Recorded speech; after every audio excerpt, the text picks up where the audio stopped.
O Bolsonaro não se emenda.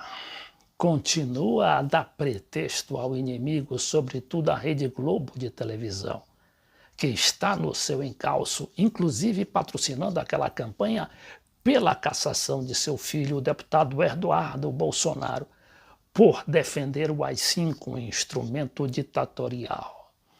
E hoje o presidente, em vez de apaziguar os ânimos ou de pelo menos enfrentar a Globo, cometeu outra gafe diplomática ao anunciar que não irá à posse do presidente da Argentina, Alberto Fernandes, eleito no último domingo.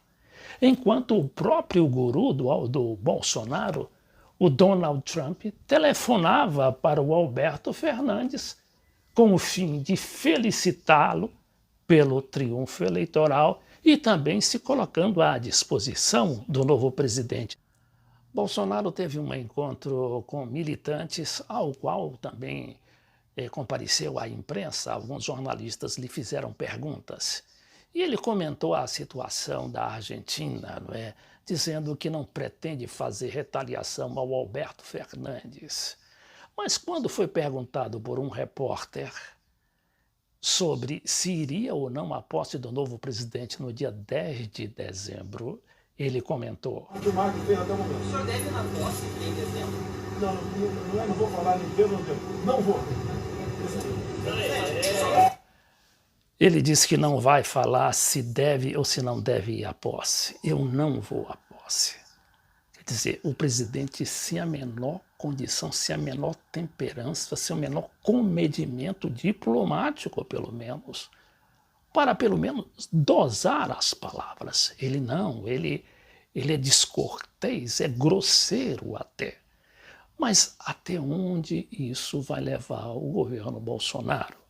Olha, a Globo, que está em cima dele, no Jornal Nacional de hoje já anunciou com estardalhaço que o Bolsonaro não vai à posse do Alberto Fernandes, enquanto o Trump já tinha telefonado para o presidente eleito da Argentina.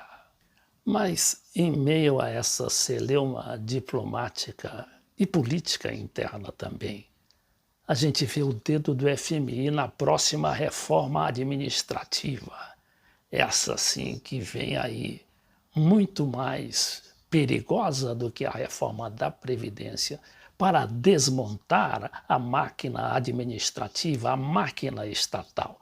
Vejamos aqui como a repórter da Globo News, anuncia a decisão do presidente da Câmara e homem importante, todo-poderoso do Congresso, de votar a reforma administrativa ainda este ano. Notem bem.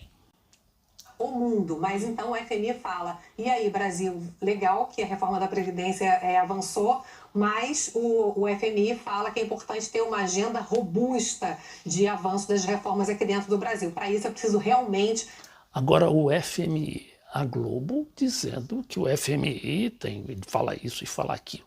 E o FMI fala em nome de quem? Dos banqueiros, do mundo da financiarização, do mercado, que não tem nada a ver, muito pelo contrário, é contra as medidas destinadas a proteger a população, ao estado do bem-estar social e da inclusão também. Acelerar essas concessões de infraestrutura para poder, não só petróleo, né, Cris, mas poder avançar com investimentos. Olha aí, reforma administrativa para avançar com investimentos. Os investimentos não chegam nunca, como não chegaram na Argentina, não chegaram no Equador, nem no Chile, e por isso a situação explodiu por lá. E o Eduardo Bolsonaro, bobamente achando que vão chegar investimentos se derem essas reformas administrativas, porque se não derem, se houver, inclusive, eclosão social no Brasil, o Eduardo prefere o AI-5, ou seja, o ato institucional número 5 da última ditadura militar brasileira. Pesados para poder gerar emprego para valer aqui no Brasil, que é isso que a gente está precisando. Vamos ouvir o que disse o... Gerar empregos no Brasil. Olha, já se fez a reforma administrativa, a reforma trabalhista, não é? Tem quase 2 anos que está aí. Daqui a pouco a gente vai verificar os números do desemprego e a que ponto se chegou, não é? Com essa contratação de submão de obra, esse pessoal que está aí subempregado, e que significa hoje, em termos estatísticos, 10 empregados exigem pelo menos 4 que estão subempregados, ou seja, sem carteira assinada, e dependendo de contratos que não são contratos, são apenas contratos verbais praticamente. O presidente da Câmara dos Deputados, então, sobre as reformas. Isso aqui é o Rodrigo Maia falando ontem, não é, depois de uma reunião com empresários em São Paulo sobre as reformas administrativa e tributária. Veja o que ele diz. Esse sim é o homem perigoso, que manda mais do que o Bolsonaro, porque sim, ele está ligado ao mercado. E mercado significa Globo, significa banco, significa multinacionais. Eu sou mais otimista do que as pessoas que estão acompanhando a reforma tributária. Nós temos, assim, claro, hoje é muito complexo, óbvio que a gente precisa avaliar desses encaminhamentos. Eu acho que o meu sentimento, pelo que eu estou vendo na Câmara, é porque de fato não vale a pena você acelerar o processo de votação dessa reforma, sabendo que nós temos aí a questão do orçamento, da indexação do orçamento e da reforma administrativa, que elas podem vir na frente, até porque a reforma administrativa o governo pode encaminhar por lei complementar, uma grande parte ou a parte mais relevante. Olha aí o golpe. Fazer a reforma administrativa por lei complementar. Isso significa que não vai implicar em aprovação de emenda constitucional, como prevê a Constituição. E emenda constitucional significa quórum qualificado, mais deputados e senadores votando.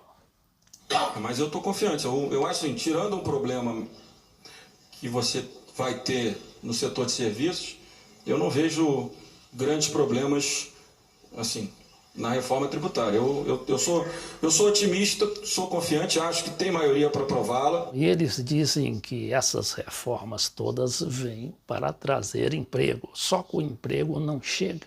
Muito pelo contrário, como não chegou na Argentina, como não chegou no Chile, nem no Equador. Vejamos aqui. Desemprego cede novamente em agosto. Veja aí essa matéria tendenciosa do jornal O Globo. Cede em agosto, mas ainda atinge 12,6 milhões de brasileiros. Agora, qual foi o desemprego que caiu? Vamos lá. Taxa cai a 11,8%, mas informalidade avança e número de trabalhadores que atuam por poucas horas bate recordes. Apesar da queda na taxa de desemprego, o número de brasileiros que estão subocupados por insuficiência de horas trabalhadas cresceu 8,5% em relação ao mesmo período do ano passado e alcançou novo recorde. 7,2 milhões estão nessa situação. Nos últimos meses, a expansão do número de brasileiros que trabalham por poucas horas se concentrou entre os mais qualificados com nível superior. Agora, quem é que acredita que essa reforma administrativa vai provocar a criação de empregos? Quem é que acredita, por exemplo, que a economia vai ser retomada, que o mercado vai ser movimentado, o mercado interno? Muito pelo contrário. E é por esta razão que o deputado Eduardo Bolsonaro já começa a falar no AI-5.